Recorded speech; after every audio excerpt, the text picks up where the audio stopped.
देखो बदमाश हो गया। छोटा छोरे के मिले लाया जाती यही जमे फायदा उठा रही हो। कोके मेकअप मचा दब तबाही कॉलेज में छोटा छोरे के मिले या जाती यही जमे फैशन के जमाना बाटे बहुत डिमांड बा फैशन के जमाना बाटे बहुत डिमांड बा। बोलू पढ़े में तोरा क्या बोला? बोलू पढ़े में तोरा उठ लाली लगोइला के का काम बा।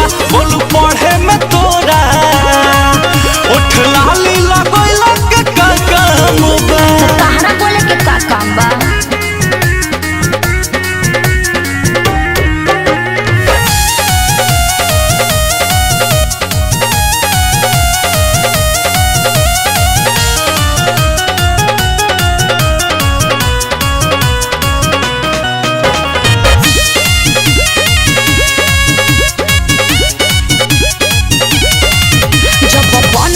के हो क्या वाइफ नहीं जी पाइब ऐसन लाइफ कोई लाल चटकार हम उठबा सब मास्टर के मनवा डलाइब।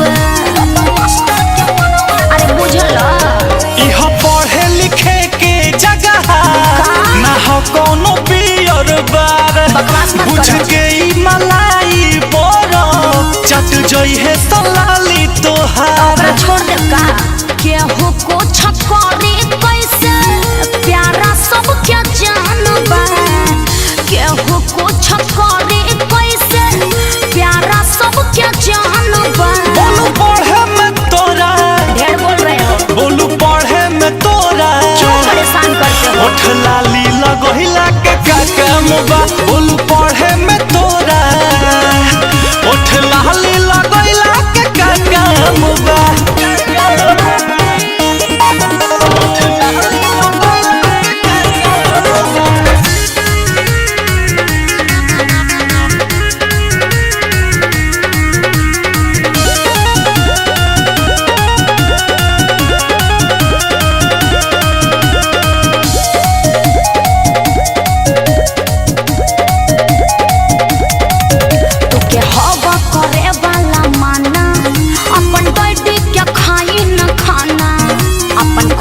तो सही नजरिया ना त चल जा रांची पागल खाना।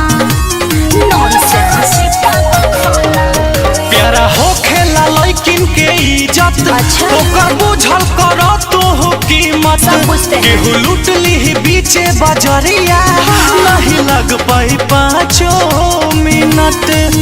रंजित अखिलेश तोहर बोलिए महान बा रंजित अखिलेश तोहर बोलिए महान बा।